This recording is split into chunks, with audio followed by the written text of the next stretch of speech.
आज के वीडियो में हम होमोलॉजी और होमोप्लाजी में डिफरेंसेस को डिस्कस करेंगे और क्लैडोग्राम और फाइलोग्राम एक दूसरे से किस तरीके से डिफरेंट हैं इस बात को डिस्कस करेंगे। और नेक्स्ट फाइलोजेनेटिक ट्रीज में यूज़ की जाने वाली टर्मिनोलॉजी को ब्रीफली डिस्कस करेंगे। So first of all homology जो है ये कैरेक्टर्स के अंदर जो सिमिलैरिटी एग्जिस्ट कर रही है ड्यू टू कॉमन एंसेस्ट्री, इसको हम होमोलॉजी कहते हैं या होमोलोगस कैरेक्टरिस्टिक्स कहते हैं। बिकॉज ये ऑर्गेनिजम्स एक कॉमन एंसेस्टर से ओरिजिनेट करते हैं। फॉर एग्जांपल तमाम बर्ड्स जो हैं इनमें फेदर्स प्रेजेंट होते हैं। और बाकी यहाँ पे ये जो डायग्राम है इसमें जो 4 लिम्स हैं डिफरेंट वर्टिब्रेट्स के वो दिखाए गए हैं कि इनमें जो सिमिलैरिटी एग्जिस्ट कर रही है this is due to common ancestry. So इन कैरेक्टर्स को हम कहते हैं these are homologous characters. Next is homoplasy. अब अगर कैरेक्टर्स में सिमिलैरिटी है लेकिन that is not due to common descent तो उनको हम नॉन होमोलोगस सिमिलैरिटीज़ या नॉन होमोलोगस कैरेक्टरिस्टिक्स कहते हैं या होमोप्लाजीज कहते हैं। मिसाल के तौर पे जो इमेज फॉर्मिंग आइज़ हैं जो कि मोलस्क्स में भी हैं और वर्टिब्रेट्स में भी हैं, फंक्शन उनका सेम है लेकिन उनका जो स्ट्रक्चर है दैट इज़ डिफरेंट। और यहाँ पे ये जो विंग्स हैं बर्ड्स बैट्स और इंसेक्ट्स में इनका फंक्शन सेम है, ठीक है, ये फ्लाई करने के लिए यूज़ हो रहे हैं लेकिन इनका जो स्ट्रक्चर है ये एक दूसरे से जो है ये डिफरेंट है। So next is cladogram and phylogenetic tree जिसको हम फाइलोग्राम भी कहते हैं। क्लैडोग्राम जो है ये भी बेसिकली एक ब्रांचिंग ट्री डायग्राम होती है जो कि फाइलोजेनी को रिप्रेजेंट करती है, लेकिन इसमें जो ब्रांचेस होती हैं उनकी लेंथ इक्वल होती है, ब्रांच लेंथ जो है ये सेम होती है। जबकि जो फाइलोग्राम होता है या फाइलोजेनेटिक ट्री होता है इसमें जो ब्रांच लेंथ होती है ये वेरी कर रही होती है and it is proportional to the amount of evolutionary change.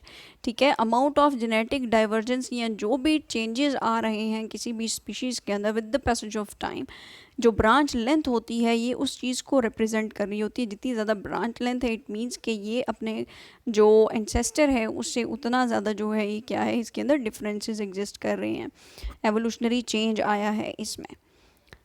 Next is terminology. तो रूट जो है root represents the common ancestor of all the taxa. एक फाइलोजेनेटिक ट्री के अंदर आप जितने भी टेक्सा को रिप्रेजेंट कर रहे हैं रूट जो है वो it represents the common ancestor of all those taxa. ठीक है, सो रूट जो है it is the ancestral population जिससे तमाम जो स्पीशीज़ हैं वो ओरिजिनेट करती हैं। नेक्स्ट है नोड। नोड जो है ये ट्री फाइलोजेनेटिक ट्री का जो एक ब्रांच पॉइंट होता है इसको हम नोड बोलते हैं। ठीक है, और ये एक presumed ancestral operational taxonomic unit होता है। Next is branch. ब्रांच जो है ये अब उन टेक्सा के दरमियान जो रिलेशनशिप है उसको रिप्रेजेंट करता है इन टर्म्स ऑफ डिसेंट और एंसेस्ट्री। ठीक है, मींस के ये स्पीशीज़ ए और बी जो हैं ये डिफरेंट ब्रांचेस जो है ये 2 ब्रांचेस इनको रिप्रेजेंट कर रही हैं। ठीक है, species A and species B, it means के ये दोनों स्पीशीज़ जो हैं इनका एक कॉमन एंसेस्टर है। Next is topology. जो ब्रांचिंग पैटर्न होता है ट्री के अंदर it is basically known as its topology. Next is branch length. Branch length जो है ये स्केल्ड ट्रीज़ में ही जो है ये मीनिंगफुल होती है। एक होते हैं ट्रीज़ जो कि स्केल्ड ट्रीज़ होते हैं, कुछ होते हैं नॉन स्केल्ड। जो स्केल्ड ट्रीज़ होते हैं ये बेसिकली इनके अंदर जो ब्रांच लेंथ होती है ये रिप्रेजेंट कर रही होती है the number of changes that have occurred. ठीक है, एवोल्यूशनरी चेंजेस या जो जेनेटिक डाइवर्जेंस है उसको ये ब्रांच लेंथ रिप्रेजेंट कर रही होती है।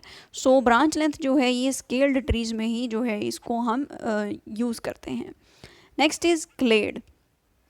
क्लेड जो है ये 2 या 2 से ज़्यादा टेक्सा का ग्रुप होता है that have a common ancestor. ठीक है, और कॉमन एंसेस्टर के वहाँ पे क्या है कि उस ट्री के अंदर तमाम डिसेंडेंट्स जो हैं वो हमने शो किए हुए हों। सो क्लेड जो है ये एक फाइलोजेनेटिक ग्रुपिंग का फंडामेंटल यूनिट होता है। ठीक है, और इसमें क्या होता है कि एक एंसेस्ट्रल लीनिएज होती है और तमाम स्पीशीज़ जो कि उस लीनिएज से डिसेंड हुई हैं या डाइवर्ज हुई हैं वो तमाम हम वहाँ पे रिप्रेजेंट करते हैं। सो इसको हम एक क्लेड कहते हैं। फॉर एग्जांपल यहाँ पे ये जो स्पीशीज़ ए और बी है ये एक ग्रुप है और इसका हमें कॉमन एंसेस्टर भी पता है। ठीक है, तो इनको हम कहेंगे this is a clade. Next is operational taxonomic unit. वो टेक्सोनोमिक लेवल जो कि एक यूज़र जो है वो सिलेक्ट कर रहा होता है अपनी स्टडी में सैम्पलिंग के लिए। ठीक है, फॉर एग्जांपल वो किसी बैक्टीरियल स्ट्रेन्स पे काम कर रहा है ठीक है, डिफरेंट स्पीशीज़ पे काम कर रहा है, जेनरा पे काम कर रहा है, जिस लेवल पे वो काम कर रहा है that is basically the operational taxonomic unit.